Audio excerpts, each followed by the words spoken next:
आता पंढरपूरच्या दिशेने जाणारे हे जे सगळे वारकरी आहेत आणि आता पालखी मार्गावरती आपण उपस्थित आहोत। फलटणच्या मुक्काम झाल्यानंतर आता हा मुक्काम करण्यासाठी या ठिकाणी सगळे वारकरी आपल्याला उपस्थित असलेले पाहायला मिळाले।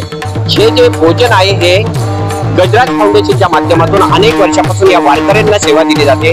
आपण त्यांच्याशी संवाद साधणार आहोत। नक्की ही सेवा कशा पद्धतीने दिली जाते आणि किती वर्षाची त्यांची ही परंपरा आहे, काय सांगताल भाऊ? ही परंपरा आमच्या आजोबांनी चालू केलेली आहे। ते जेव्हा पुण्यात आले त्यांचे भाव होते की वारकरी ही आमची पहिलीपासूनची परंपरा चालत आलेली आहे, त्यांच्यासाठी काहीतरी करायचं आम्हाला, म्हणून त्यांनी तेव्हा चहा वाटपापासून सुरुवात केली।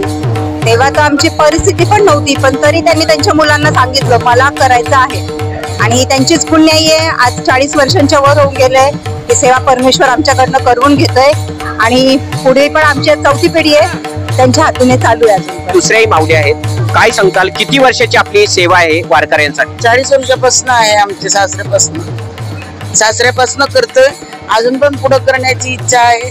होते परमेश्वर पण घेतो तोपर्यंत आम्ही करत राहू। तुमच्या सासऱ्यापासून चालू आहे, तुम्ही केली, आता तुमच्या ह्या सुनाई करतायत? हो करतायत पुढे नातवंड पण आमची 4थी पिढी आहे, नातवंड सुद्धा आहेत पुढं। अच्छा, पाहतोय आपण या ठिकाणी हा सगळा परिवार आहे की तो परिवार या फाउंडेशनच्या माध्यमातून वारकऱ्यांना सेवा देतो। या ठिकाणी आपण पुरुष वारकरी आहेत ही सेवा देणारे, त्यांच्या किती वर्षाची ही सेवा आहे आणि कशा पद्धतीने याचं सगळं नियोजन आपण या ठिकाणी करत असतो? आज स्वर्गीय विठ्ठलदासजी जगन्नाथजी दूत, आज आम्ही पुण्यामध्ये जवळपास 50 वर्ष झाले आम्ही पुण्यामध्ये स्थानिक झालेले आहे। आमचं गजराज मसाले म्हणून एक दूध गजराज मसाले म्हणून आम्ही पुण्यामध्ये एक प्रख्यात आहोत सगळ्या समाजामध्ये, सगळ्या पुणेकरांना। आमचा एक गजराज मसाले म्हणून हा सर्वसामान्य लोकांमध्ये पूर्ण महाराष्ट्रभर हा ब्रँड आहे की आज स्वच्छता, क्वालिटी आणि रोजची जेवण रुचकर जेवणासाठी तुम्हाला गजराज मसाला हा भाजीत लागणार आहे। तर आज 45-50 वर्षापूर्वी आज वडील तिथं जालन्याच्या पुढे एक मंठा तालुक्यातील एक छोटंसं गाव आहे आंबोरा म्हणून, तिथून एक 50 वर्षापूर्वी आल्यानंतर मग त्यांनी सगळं कुटुंब पुण्यामध्ये सेटल होण्याच्या हिशोबाने सगळे त्यांचे बांधव, मग नंतर आईला आमच्या आजोबांनाही बोलून घेतलं। मग आजोबा म्हणले की बाबा आलोय मी पुण्यात। आजोबा तर काय म्हणजे काम वगैरे काय करण्याचं त्यांचं वय पण होतं, 60-65 वय झालेलं होतं।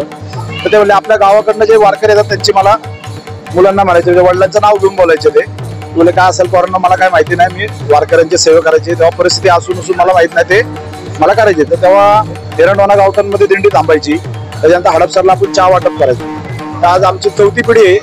माझ्या बहिणीचा मुलगा जळगावच्या 40 गावावरनं इथं आलेला आहे आज खास वारीला सेवेसाठी। आज साताऱ्यावरून आमची मेवणी आलेली आहे, माझा लेखपालचा ज्येष्ठ नागरिक संघ आलेला आहे, माझे सगळे मित्र बांधव गजराज सोशल फाउंडेशन दूध परिवाराचे प्रयत्न करणारे सगळे मित्र बांधव आले। आज आता आम्ही पुण्यात सुद्धा माझ्याकडे दिंडी थांबली, तिथे जवळपास 1400 ते 1500 वारकरी गंगाखेडचे 2 दिवस मुक्कामी असतात। आम्ही त्यांची सोय करण्यासाठी तिथं कार्यालय घेतो, 2 दिवस त्यांची मनोभावनाने सेवा करतो।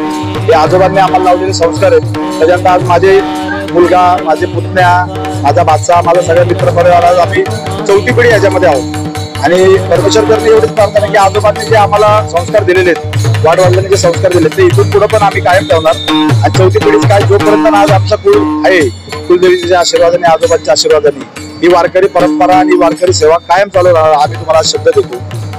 या ठिकाणी आज जी सेवा चाललेली आहे, हे कधीपासून सेवा चाललेली आहे आणि या सेवेमध्ये वारकऱ्यांना आपण कोणकोणते पदार्थ देत आहे, कोणकोणतं जेवणामध्ये काय काय देत आहे? गजराज म्हणलं की कसं एक गजराज फाउंडेशन असू किंवा गजराज मसाला असू किंवा गजराज लँडमार्क्स असू, एक लोकांना नाविन्यपूर्ण काहीतरी देण्याचा आमचा नेहमी संकल्प असतो। तर पहिला आम्ही जेव्हा आजोबांनी चालू केला, हडपसरला चहा वाटप चालू केलं, पण पुण्यात वारकऱ्यांची सेवा करणारे फार झाले। तर आम्हाला कळलं की फलटणच्या पुढं वारकऱ्यांची सेवा करणारे फार लोक कमी आहेत की एवढ्या लांब येऊन किंवा एक 5 लाख 6 लाख वारकऱ्यांची एवढी सेवा पूर्ण होत नाही। तर आम्ही एक बघितलं किंवा बरडच्या या ठिकाणी नाश्ता होत नाही, तर आर्यन मंगल कार्यालयाच्या पवारांनी आम्हाला कार्यालयाची सुविधा त्यांच्यातर्फे निःशुल्क आम्हाला उपलब्ध करून दिलेली। तर आम्ही वडापाव दरवर्षी आज गेले 7-8-10 वर्ष झाले हडपसरला करायचं ते बंद करून इथं वडापाव चालू केलेला आहे। वडापाव हा एक असा आहे की महाराष्ट्र काय भारतात म्हणजे हा एक स्नॅक्स म्हणून किंवा नाश्ता म्हणून, आणि वारकऱ्यांना कोणी वडापाव दिलेला आम्ही पाहिला नाही। तर वडापावला आज आम्ही फक्त अर्धा 1 किलोमीटर लागतो, तर आम्ही 1 लाख वडापाव पर्यंत आज गजराज सोशल फाउंडेशन दूध परिवाराकडून आम्ही आज वारकऱ्यांना वाटप केलं। तर वडापाव करण्यासाठी काय होतं की बाबा थोडीशी तेल वगैरे गरम असतं किंवा थोडी रिस्क असते, धावपळ होती, बटाटा सोलावा लागतो. आज ठीक आहे, आज तुम्ही बघू शकता आम्ही आधुनिक पद्धतीने बटाटा सोलायची मशीन आणलेली आहे, बटाटा मिक्स करायची मशीन आणलेली आहे. डोळ्याचा शेवट नॅचरली माणसांकडे बनवतात, तर तो फार लोड होतो. आणि परळला जो मुक्काम असतो तो सकाळी 9 नंतर जवळपास इथून पुढे क्रॉस केला जातो. आज आपण ज्या रात्री जातो, त्यामुळे आम्ही काय केलं की बाबा आज आदल्या दिवशी यायचं, तर आम्हाला वाटलं तेलकट न देता काहीतरी पौष्टिक द्यावं, म्हणून आम्ही काय केलं स्वीटकॉर्न आणला. त्याच्यानंतर थोडासा मग स्वीटकॉर्नचा आमचा जो माल होता 1500 ते 2000 किलो माल होता तो संपला. त्याच्यानंतर आम्ही मग थोडा मसाले भात केलाय. आता वड्याची तयारी झालेली आहे, पहिला गाणं सुटलेला आणि तुमच्या समोर वडापाव वाटप चालू झालेली.